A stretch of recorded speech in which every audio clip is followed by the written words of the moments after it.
കൈ പറക്കും നല്ല ധൈര്യമുള്ള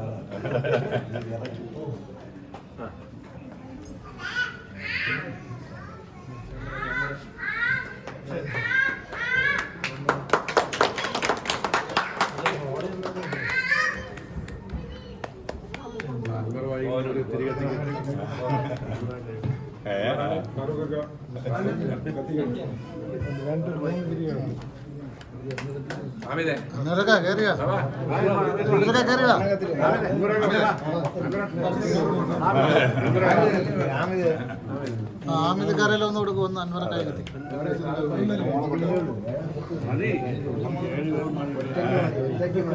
നമ്മളെല്ലാരും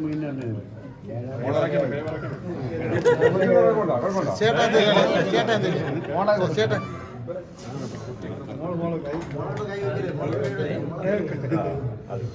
ഇങ്ങ് പോയല്ല ഇവിടെ കിട്ടണ്ടേ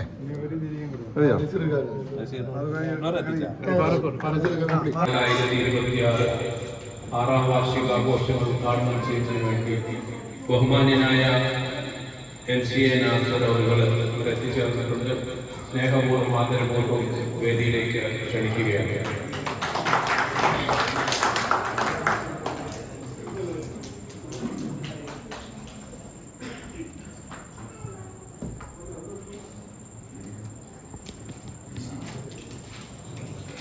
തീരാനഷ്ടമായി മാറിയ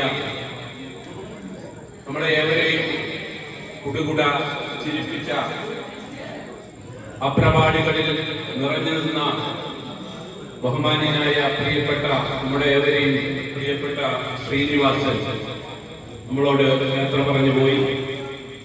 അതോടൊപ്പം ഈ മാസത്തിൽ തന്നെ നമ്മളെ ഏവരെയും വളരെയധികം ദുഃഖത്തിലാഴ്ത്തിയ നമ്മുടെ പ്രിയപ്പെട്ട അൻഷാദ്, നമ്മുടെ ഗ്രൂപ്പിന്റെ മെമ്പറായ അണ്ടൂർകോളം ഷംനാദിന്റെ അനുജൻ അൻഷാദ് ഒരു രാത്രി ജോലിയും കഴിഞ്ഞ് വന്ന് വീട്ടിലിരുന്ന് സംസാരിച്ച് കുടുംബത്തോടും സംസാരിച്ചിരുന്നതിന് ശേഷം എല്ലാവർക്കും ഭക്ഷണം വാങ്ങുവാൻ വേണ്ടി പുറത്തേക്ക് പോയി തിരികെ വരുമ്പോൾ സ്കൂട്ടറിന്റെ നിയന്ത്രണം വിട്ട് അടുത്തുള്ള മതിലിൽ ചെന്ന് ഇടിച്ച് മൂടാതെ ഇട്ടിരുന്ന ഒരു സ്ഥലത്തേക്ക് അദ്ദേഹം വീഴുകയും അവിടെ വെച്ച് അദ്ദേഹം ദാരുണമായി മരണപ്പെടുകയും ചെയ്തു. അവരുടെ എല്ലാം ആത്മാവിന് വേണ്ടി നിത്യശാന്തി നേരുന്നതിന് വേണ്ടി നമുക്ക് എല്ലാവർക്കും ഒരു നിമിഷം എഴുന്നേറ്റ് നിന്ന് പ്രാർത്ഥിക്കാം.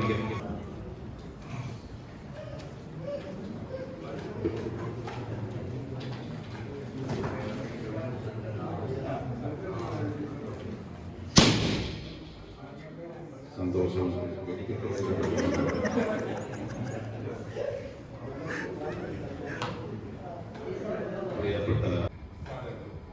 പഴയ കാര്യങ്ങൾ ഓർത്തെടുത്ത് നോക്കിയപ്പോൾ അദ്ദേഹം ഒരു മാധ്യമ പത്രത്തിൽ കൂടി ഈ രാജ്യത്തെ ഗൾഫ് നാടുകളിൽ നമ്മുടെ പ്രവാസികളുടെ ഓരോ പ്രശ്നങ്ങളിലും കോവിഡ് സമയങ്ങളിലും അതുപോലുള്ള തൊഴിൽ തർക്കങ്ങളിൽ അതുപോലെ ആയിരക്കണക്കിന് കമ്പനികൾ അടച്ചുപൂട്ടുമ്പോൾ ആ തൊഴിലാളികൾക്ക് വേണ്ടി പത്രദ്വാര സംസാരിക്കുകയും ഇവിടുത്തെ ഭരണാധികാരികളും അതുപോലെ ഉന്നത പോലീസ് ഉദ്യോഗസ്ഥന്മാരുമായി ചർച്ച ചെയ്ത് ആയിരക്കണക്കിന് തൊഴിൽ നഷ്ടപ്പെട്ടവരുടെ വേദന മനസ്സിലാക്കിക്കൊണ്ട് അതിനെതിരെ ശക്തമായ നിലപാട് സ്വീകരിച്ച വ്യക്തിയാണ് ശ്രീ MCA നാസർ. അതുമാത്രമല്ല, കോവിഡ് സമയത്ത് ഒരുപാട് പേർ ദുരന്തം അനുഭവിക്കുമ്പോൾ രോഗികളെയും അവരുടെ കൂടെ ഉണ്ടായിരുന്ന ഔഷധ അനുഭവിക്കുന്നവർക്കും വേണ്ടി ഒത്തിരി ത്യാഗങ്ങളും അവരുടെ കാര്യങ്ങൾക്ക് വേണ്ടി യാത്ര ചെയ്യുവാനും മറ്റുള്ള കാര്യങ്ങൾക്കും വേണ്ടിയിട്ട് അദ്ദേഹം നടത്തിയ നിരന്തരമായ പരിശ്രമങ്ങൾ വിസ്മരിക്കപ്പെടേണ്ടതല്ല. അതുപോലെ തന്നെയാണ് അറുപതാളുകളുടെ സങ്കീർണമായ നിയമക്കുരുക്കുകൾ വളരെ നല്ല രീതിയിൽ നമുക്ക് മനസ്സിലാക്കുവാൻ വേണ്ടി തൊഴിൽ നിയമങ്ങളും അതുപോലുള്ള ഈ രാജ്യത്ത് നടക്കുന്ന പല പ്രശ്നങ്ങളും വളരെ സുതാര്യമായ രീതിയിൽ നമുക്ക് മനസ്സിലാക്കി തരുകയും ശിഷ്യ മീഡിയ വൺ ടിവിയിൽ കൂടി വളരെ സുതാര്യമായ രീതിയിൽ ഈ രാജ്യത്തെ തൊഴിലാളികളെ ഉത്ബോധിപ്പിക്കുന്നതിനും ഈ രാജ്യത്തിന്റെ നിയമങ്ങൾ മനസ്സിലാക്കി ജീവിക്കുന്നതിനും അതുവഴി വന്ന ഒരുപാട് പ്രശ്നങ്ങളെ തരണം ചെയ്യുന്നതിനും വേണ്ടി അദ്ദേഹം മുഖ്യധാര പത്രമാധ്യമങ്ങളിലും അതുപോലെ തന്നെ മീഡിയ വൺ എന്ന ചാനലിൽ കൂടിയും വളരെ സുതാര്യമായ രീതിയിൽ നമുക്ക് ഓരോരുത്തർക്കും മനസ്സിലാക്കുന്ന ഭാഷയിൽ അദ്ദേഹം പലപ്പോഴും സങ്കടകരമാണ് അവസ്ഥ. 2 ദിവസമായിട്ട് ആരും നോക്കാനില്ല. മനോരോഗികൾ നഗ്നരായവരാണ് പലരും സെല്ലുകളിലൊക്കെയും അടച്ചിട്ടിരിക്കുന്നത്. ഭ്രാന്ത് മോഷിച്ച മനുഷ്യർ, സ്ത്രീകളുണ്ട്, കുട്ടികളുണ്ട്. അപ്പോ ഇത് റിപ്പോർട്ട് ചെയ്യാൻ വേണ്ടി പോയത് ആരും തിരിഞ്ഞു നോക്കാനില്ലാതെ ആയിരക്കണക്കിന് മനോരോഗികൾ ബഗ്ദാദ് നഗരത്തിൽ. പക്ഷെ എന്നെ അത്ഭുതപ്പെടുത്തിയത് റിപ്പോർട്ട് ചെയ്യാനല്ലാത്തൊരു 14 മനുഷ്യർ ഞാൻ ചെല്ലുന്നതിന്റെ ഒരു മണിക്കൂർ മുമ്പാണ് എത്തിയത്. 14 മനുഷ്യർ മുഷിഞ്ഞ വസ്ത്രം ധരിച്ചവർ, സ്കൂളിന്റെ പടി കാണാത്തവർ. അവർ വന്നിരിക്കുന്നത് 100 കിലോമീറ്റർ അകലെ നജഫ് കർബല 2 പട്ടണങ്ങളിൽ നിന്ന് ഈ വിവരം അറിഞ്ഞിട്ടാണ് അവരിവിടത്തേക്ക് വന്നിരിക്കുന്നത്. ഞാൻ നോക്കുമ്പോൾ അവർ കൊണ്ടുവന്ന ഭക്ഷ്യവസ്തുക്കൾ ഈ പരിപ്പും പിന്നെ അരിയും എല്ലാം ചേർത്ത് അവർ പെട്ടെന്ന് വേവിക്കുക. അപ്പൊ സെല്ലുകളിൽ നിന്ന് നിരനിരയായിട്ട് നിരവധി നമുക്ക് കേൾക്കാം. 2 ദിവസമായിട്ട് പട്ടിണി കിടക്കുന്ന മനോരോഗികളുടെ നിസ്സഹായമായിട്ടുള്ള നിലവിളി. എന്നിട്ട് ഇവരെ ഈ ചൂട് പോലും പൂർണ്ണമായിട്ട് ദുരന്തത്തിൽ നിന്ന് ഇത് പാത്രത്തിലേക്കാക്കി സെല്ലുകളിലേക്ക് ഒരു കൈമാറി. 2 ദിവസമായിട്ട് പട്ടിണി കിടക്കുന്ന മനുഷ്യർക്ക് ഭക്ഷണം കൊടുക്കാൻ വന്ന മനുഷ്യർ. അപ്പൊ അവരോട് അവസാനം വാർത്തയ്ക്ക് വേണ്ടിയിട്ട് അവരുടെ പേര് വെച്ചപ്പോൾ അതിലെ മുതിർന്ന ഇറാഖി പറഞ്ഞത് നാളെ ഉച്ച വരെയുള്ള ഭക്ഷ്യവസ്തുക്കളൊക്കെ ഞങ്ങൾ കയ്യിലുള്ളൂ, അത് കഴിഞ്ഞാൽ ഇവറ്റകൾക്ക് എന്ത് തീറ്റ കൊടുക്കുമെന്നതാണ്. പേര് പറയാനുള്ള മടിയാണ്. പേര് പറയുന്നതിനപ്പുറം അവരെ ആകുലപ്പെടുത്തുന്നത് നാളെ കൂടി കഴിഞ്ഞാൽ ഈ മനുഷ്യർക്ക് 1000-ലധികം വരുന്ന മനോരോഗികൾക്ക് എന്ത് ഭക്ഷണം കൊടുക്കുന്നത്. അവരവിടുന്ന് തിരിച്ചു പോകാൻ പോലും എനിക്കറിയില്ല. അത്രയും കൊടിയ യുദ്ധം നടക്കുന്ന സാഹചര്യത്തിൽ ഈ വന്ന 14 മനുഷ്യർ എന്തിനെ പുറപ്പെട്ടു എന്നൊരു ചോദ്യം. അവർക്ക് വീട്ടിൽ തന്നെ സുരക്ഷിതമായിട്ട് ഇരുന്നാൽ മതി. എന്നിട്ടും 100 കിലോമീറ്റർ അകലെ ഈ യുദ്ധത്തിന്റെ പുതിയ അവസ്ഥയിലും അവരെ അവിടെ വരാൻ പ്രേരിപ്പിച്ചത് എന്ത്? മനോരോഗികൾക്കാണ് ഭക്ഷണം കൊടുക്കുന്നത്. നാളെ നന്ദി വാക്ക് പോലും തിരിച്ചു കിട്ടിയിരിക്കും. ഭ്രാന്താണ്. ഭ്രാന്തന്മാർക്ക് ഭക്ഷണം കൊടുക്കാൻ വേണ്ടി 100 കിലോമീറ്റർ അപ്പുറത്ത് നിന്ന് സ്കൂളിന്റെ പിന്നെ കാണാത്ത നിസ്സഹായരായിട്ടുള്ള മുഷിഞ്ഞ വസ്ത്രം ധരിച്ച മനുഷ്യർ വന്നിരിക്കുകയാണ് പറഞ്ഞത്. അപ്പൊ അവർ തിരിച്ചു പോയോന്ന് പോലും എനിക്കറിയാം. തിരിച്ചു പോകാൻ പോലും സാധ്യതയുള്ളൂ. അവിടെ ഇപ്പൊ എന്നോട് ഇപ്പൊ ഈ 10-20 കൊല്ലത്തിലധികം എന്നോട് ഞാൻ ചോദിക്കുന്നുണ്ട്, അതിലൊരാളായി മാറാൻ, അങ്ങനെ പ്രയാസപ്പെടുന്ന മനുഷ്യർക്ക് വേണ്ടി ഇറങ്ങിത്തിരിക്കാൻ നീ തയ്യാറാവുമോ എന്ന് ചോദിച്ചാൽ സത്യസന്ധമായിട്ട് മറുപടി പറയാൻ ഞാനും തയ്യാറാവില്ല. എനിക്ക് കഴിയില്ല. എനിക്ക് എൻ്റെ മേൽവിലാസം, എൻ്റെ പേര്, എൻ്റെ പദവി, എൻ്റെ ബാങ്ക് അക്കൗണ്ട്, എൻ്റെ മക്കളുടെ സുരക്ഷ, എൻ്റെ കുടുംബം, ഇതൊക്കെയാണ് എനിക്ക് വലുത്. അതുകൊണ്ട് ഈ വേദികളൊക്കെ ഞാനിത് പറയുന്നത് ഏതെങ്കിലും ഒരാളുണ്ടാവും, ഇല്ല ഞാൻ ഇറങ്ങിത്തിരിക്കുന്നു പറഞ്ഞു. ആ ഒരാൾക്ക് വേണ്ടി ഇത് നിരന്തരം നമ്മൾ പറഞ്ഞുകൊണ്ടിരിക്കും. അപ്പം കണിയാപുരത്ത് ഒരു മനുഷ്യൻ പട്ടിണി കിടക്കുന്നില്ല എന്ന് ഉറപ്പുവരുത്തേണ്ട ബാധ്യത ചെറിയ ഒരു കൂട്ടായ്മക്കുണ്ട് എങ്കിൽ അവരുടെ അജണ്ടയിൽ അത് ഉണ്ടായാൽ മതി. വേറൊന്നും ചെയ്യാൻ, ഒന്നും ചെയ്യാൻ കഴിഞ്ഞോളൊന്നും. പക്ഷെ കണിയാപുരത്ത് ഒരു മനുഷ്യരും ഒരു കുട്ടി പോലും പ്രയാസപ്പെടുന്നു. സ്കൂളിലേക്ക് പാഠത്തിന് പോകാൻ ഒരു പുസ്തകമില്ലാത്തതിന്റെ പേരിൽ ആ കുട്ടിക്ക് വിദ്യ നിഷേധിക്കപ്പെടുന്നു.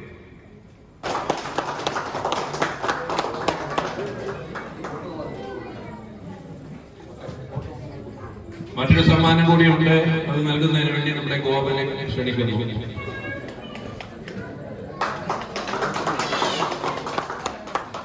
നമ്മുടെ ക്ഷണം സ്വീകരിച്ചുകൊണ്ട് എത്തിയതിന് താങ്ക് യു സാർ. അവിടെ 2 വാക്ക് സംസാരിക്കുന്നതിന് വേണ്ടി ശ്രീ അൻവർ പെരുമാതുറ. നമസ്കാരം. 40 വർഷങ്ങൾക്ക് മുമ്പ് പഠിച്ചിരുന്ന സ്കൂളിന്റെ ഓർമ്മയായി പ്രവർത്തിക്കുന്ന നമ്മുടെ കൂട്ടായ്മ 6 വർഷമായി. പക്ഷെ ഇന്നത്തെ പ്രശ്നം നമ്മൾ 5 വർഷങ്ങൾക്ക് മുമ്പ് തുടങ്ങിയ ആ ഒരു ഭാവത്തിൽ നിന്നും MC നാസർ സാഹിബിന്റെ പ്രസംഗത്തിൽ ഒരുപാട് കാര്യങ്ങൾ അടങ്ങിയിട്ടുണ്ട്. ജീവകാരുണ്യ പ്രവർത്തനത്തിലൂടെയാണ് നമ്മൾ മുമ്പോട്ട് പോകുന്നത്. അതിൻ്റെ ഒരു സംഘാടകൻ കൂടിയാണ് ഞാൻ. കഴിഞ്ഞ 9 വർഷമായിട്ട് ദുബായ് KMCC ജില്ലാ കമ്മിറ്റി തിരുവനന്തപുരം ജില്ലയുടെ ജനറൽ സെക്രട്ടറി. KMCC എന്ന് പറയുന്നത് തന്നെ ജീവകാരുണ്യ പ്രവർത്തനമാണ്. അതിലൂടെയാണ് നമ്മൾ മുമ്പോട്ട് പോകുന്നത്. പക്ഷെ നമ്മളെ പരിപാടിയുടെ ഫുഡ് നല്ല അടിപൊളി ഫുഡായിരുന്നു. നല്ല ഒരുപാട് ഐറ്റംസ് സാധനങ്ങളൊക്കെ ഉണ്ടായിരുന്നു. നെയ്ച്ചോറ്, ബെറോട്ട, അങ്ങനെയൊക്കെ. ബെറോട്ടയുണ്ട്, നെയ്ച്ചോറുണ്ട്, ബിരിയാണിയുണ്ട്, കപ്പയുണ്ട്, അങ്ങനെ ഒരുപാട് ഐറ്റം. ഇഷ്ടപ്പെട്ട ഐറ്റം ആവശ്യത്തിനനുസരിച്ച് നമ്മൾ എടുത്ത് കഴിക്കുന്ന ഒരു പരിപാടി തന്നെയായിരുന്നു. അപ്പോൾ എല്ലാവരും ഓരോർക്ക് ആവശ്യമുള്ള ഫുഡുകളൊക്കെ എടുത്ത് അങ്ങനെ കഴിക്കുകയാണ്. മററ്റത്ത് പാട്ടുകളൊക്കെ നടക്കുന്നുണ്ട്. അപ്പോൾ നമ്മളെ വാർഷിക പരിപാടി, 6ാമത് വാർഷിക പരിപാടിയുടെ ഫുഡ് കഴിക്കുന്ന ആ ഭാഗമാണ് ഇപ്പോൾ നടക്കുന്നത്. അപ്പോൾ ഫുഡ് ഏതായാലും വളരെ നല്ല രീതിയിൽ ആണ് അറേഞ്ച് ചെയ്തിരുന്നത്. ഇഷ്ടമുള്ളതുപോലെ എല്ലാവർക്കും കഴിക്കത്തക്ക രീതിയിൽ ഒരു 5-6 ഐറ്റം ഉണ്ടായിരുന്നു. ബെറോട്ടയും ഈശപ്പവും ബിരിയാണിയും അങ്ങനെ ഫ്രൈഡ് റൈസ്, പിന്നെ അങ്ങനെ വിവിധ ഇനത്തിലുള്ള ഐറ്റംസുകളുണ്ടായിരുന്നു. എല്ലാവരും അവർക്ക് ഇഷ്ടപ്പെട്ടതുപോലെയൊക്കെ തന്നെ ആവശ്യാനുസരണം എടുത്ത് കഴിക്കുകയും ചെയ്തുകൊണ്ടിരിക്കുകയാണ്. അപ്പോൾ നമ്മൾ മററ്റത്ത് ഇങ്ങനെ പാട്ടൊക്കെ നടക്കുന്നുണ്ട്. പാട്ട് നല്ല അടിപൊളി പാട്ട്, ഗായകരൊക്കെ ഉണ്ടായിരുന്നു.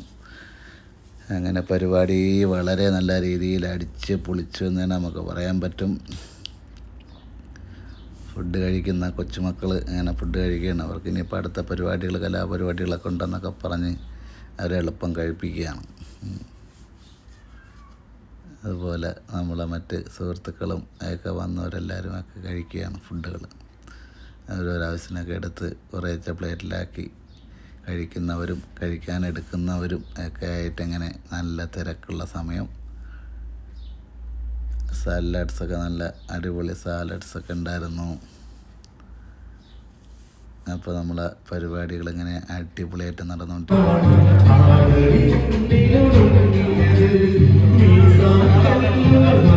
ഏറ്റവും നീളം കൂടിയ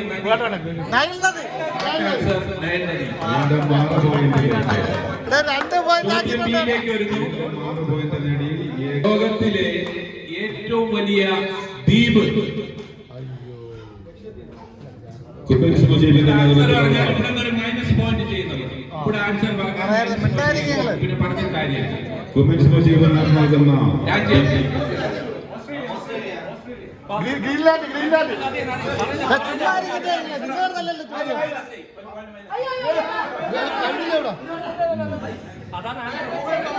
കഴിഞ്ഞില്ലേ?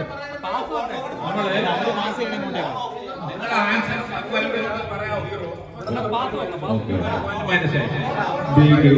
സമയം കഴിഞ്ഞു. Answer Greenland. Correct answer.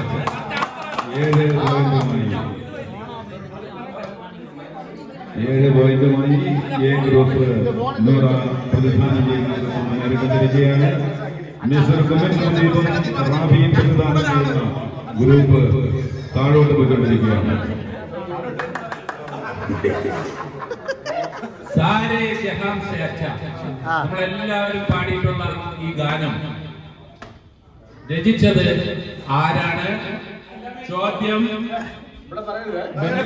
അല്ലാമ ഇക്ബാൽ. Correct answer. ചോദ്യം ബിയിലേക്ക് ഒന്നുകൂടെ പറയാം. ബിയിലേക്ക് ലോകത്തിലെ ഏറ്റവും ചെറിയ സമുദ്രം. സമുദ്രം സമുദ്രം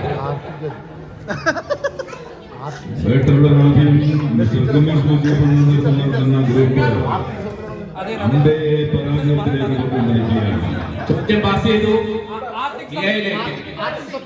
ആർട്ടിക് സമുദ്രം. Correct answer. വീണ്ടും ചോദ്യം കമ്മ്യൂണിസ്റ്റിനെയും അടിച്ചമർത്തിക്കൊണ്ട് ഇതാ മുന്നേറിക്കൊണ്ടിരിക്കുന്നു. ലോകത്തിലെ ഏറ്റവും ചെറിയ ഭൂഖണ്ഡം. ഏറ്റവും ചെറിയ ഓസ്ട്രേലിയ. Correct answer. ചോദ്യം വളരെ എളുപ്പമുള്ള ചോദ്യം. ബി കുടിക്കും, ഇതെങ്കിലും പറയും, അല്ലെങ്കിൽ ചായ കുടിക്കൂ. ലോകത്തിലെ ഏറ്റവും ചെറിയ രാജ്യം,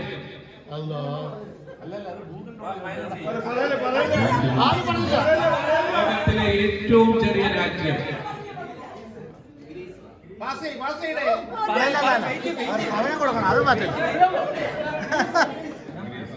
ഗ്രേസിട്ട് കൊടുക്കും.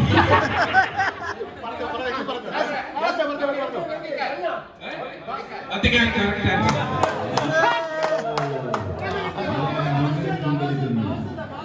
വിരുദ്ധമായി യോജിച്ചുകൊണ്ട്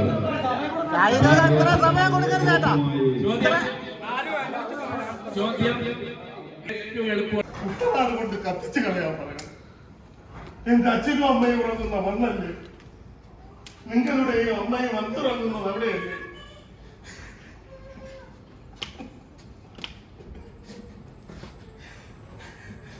ഈ അച്ഛന് മക്കളായ നിങ്ങളോട് ഒരു അപേക്ഷയോ, പേരറിയാവുന്ന ദൈവങ്ങളോടെല്ലാം ഞാൻ പ്രാർത്ഥിക്കുന്നത്, അച്ഛന്റെ ഈ ആയുസ് എന്റെ മക്കൾക്ക് കൊടുക്കല്ലേ തമ്പുരാനേ എന്നാണ്. കൊടുക്കല്ലേ തമ്പുരാൻ.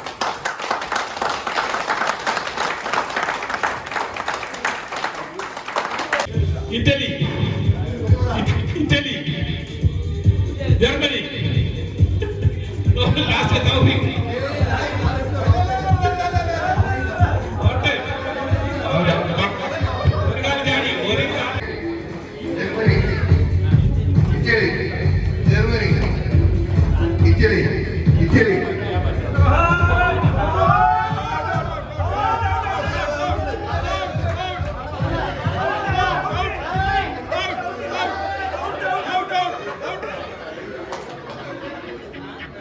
Italy, India, Italy.